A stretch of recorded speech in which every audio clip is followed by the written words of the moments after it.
এই মুহূর্তে সবথেকে বড় খবর, ঈদ উপহার নিয়ে জঙ্গিপুরে মেগা কর্মসূচি তৃণমূল বিধায়ক জাকির হোসেনের। প্রায় 26,000 শাড়ি লুঙ্গি বিতরণের মহতী উদ্যোগ নিয়েছে রাজ্যের প্রাক্তন মন্ত্রী তথা জঙ্গিপুরের মানবদরদী বিধায়ক জাকির হোসেন।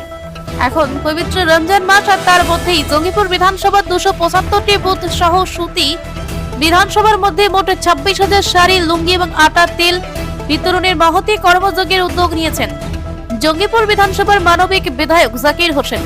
মুখ্যমন্ত্রী মমতা বন্দ্যোপাধ্যায়ের আদর্শকে সামনে রেখে সেই পথ অনুসরণ করে চলেছেন জাকির হোসেন। জঙ্গিপুর বিধানসভায় একের পর এক মানবিক কর্মসূচির মধ্য দিয়ে সাধারণ মানুষের দুঃখ কষ্টের সাথী হয়ে মানব সেবার ব্রতে নিয়ে নিরলস ভালোভাবে কাজ করে চলেছেন রাজ্যের প্রাক্তন মন্ত্রী তথা জঙ্গিপুরের তৃণমূল বিধায়ক জাকির হোসেন। পাশাপাশি এই মুহূর্তে আরো একটি খবর আপনাদের সামনে আমরা তুলে ধরবো, যা ইতিমধ্যেই সোশ্যাল মিডিয়াতে ছড়িয়ে পড়েছে। একদিকে যখন জঙ্গিপুর বিধানসভার সাধারণ মানুষের পাশে দাঁড়িয়ে একের পর এক মানবিক কর্মসূচি পালন করে চলেছেন জঙ্গিপুর বিধানসভার মানবিক বিধায়ক জাকির হোসেন, ঠিক সেই মুহূর্তে জঙ্গিপুরের এক শ্রেণীর সুবিধাবাদী ও স্বার্থপর মানুষ সোশ্যাল মিডিয়াতে জাকির হোসেনের বিভিন্ন মানবিক কর্মকাণ্ডকে সামনে রেখে বেলাগাম কথাবার্তা বলছেন, জাকির হোসেনের বিরুদ্ধে অপপ্রচার করছেন। এই বিষয়ে আমরা আরো বিস্তারিত জানার চেষ্টা করব আমাদের প্রতিনিধি দেবু দেবনাথের কাছ থেকে। দেখো, জঙ্গিপুরের তৃণমূল বিধায়ক মানবদরদী বিধায়ক জাকির হোসেন, যিনি 12 মাসের সুখ দুঃখের সাথী সাধারণ মানুষের, পুজো বলো পার্বণ বলো এবং বিভিন্ন সময় যে মহতী কার্যক্রমগুলো রয়েছেন, ঈদ রয়েছে, 12 মাসের 13 পার্বণের উৎসবের সুখে দুঃখে কিন্তু জাকির হোসেন সাধারণ মানুষের পাশে থেকে কাজ করেন। দেখো, সোশ্যাল মিডিয়াতে কোন এক উটকো মানুষ, যিনি নন্দ চাদু মধু এই সমস্ত যারা আছেন, তারা কিন্তু অপপ্রচার করার চেষ্টা করছেন জাকির হোসেনের বিরুদ্ধে। তারা সারা বছরও কিন্তু একবারও সাধারণ মানুষের পাশে এসে দাঁড়ান না, তারা কিন্তু তাদের খোঁজ খবরও নেন না। কখন একটু রেশনের চাল দিয়ে তারা বড় দাতাকর্ণ হয়ে গেছেন এবং তিনারা কিন্তু সোশ্যাল মিডিয়াতে জাকির হোসেনের এই যে মানবদরদী কাজ বা মানব সেবা করে যাচ্ছেন তার কিন্তু সমালোচনা করার চেষ্টা করছেন।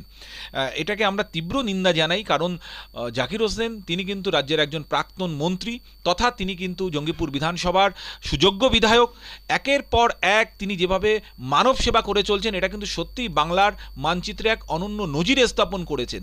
তুমি জানো, হয়তো পৌরাণিক কথায় কথিত আছে যে দাতাকর্ণের মতো দানবীর আর পৃথিবীতে আর কেউ নেই, কিন্তু সেই দাতাকর্ণের নামের পাশে কিন্তু এখন স্বর্ণাক্ষরে জলজল করবে জঙ্গিপুর তৃণমূল বিধায়ক জাকির হোসেনের নাম। কারণ কথিত আছে, জাকির হোসেনের জনতার দরবারে যদি কোনো সাধারণ মানুষ যান, জাকির হোসেনের মানবিক মুখ থেকে কেউই বঞ্চিত হন না।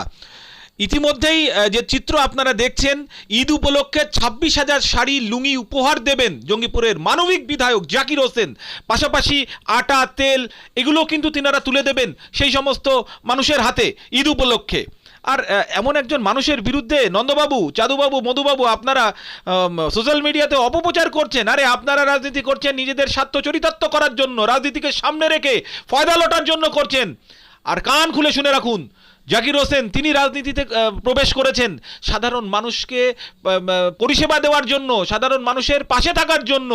মানব দরদি, মানব সেবাই যার মূল ধর্ম, তেমন একজন মানুষের বিরুদ্ধে অপপ্রচার করছেন, কিচ্ছু করতে পারবেন না। একদম বললামভাবে আপনাদের জানিয়ে রাখছি, আপনাদের এই ধরনের কথা সোশ্যাল মিডিয়াতে বলে আপনারা জাকির হোসেনের কিচ্ছু করতে পারবেন না। কারণ জাকির হোসেন তিনি মানব দরদি বিধায়ক এবং তিনি কিন্তু একজন সৎ নির্ভীক, এবং তিনি কিন্তু যখন রাজনীতিতে প্রবেশ করেননি তার আগের থেকেই তিনি শিল্পপতি।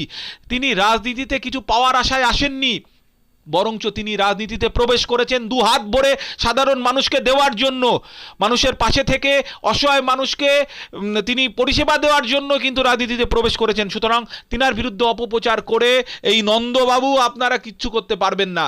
নিউজ বাংলা জাকির হোসেনের সাথে ছিল, সাথে আছে এবং সাথে থাকবে। ধন্যবাদ দেবু তোমাকে।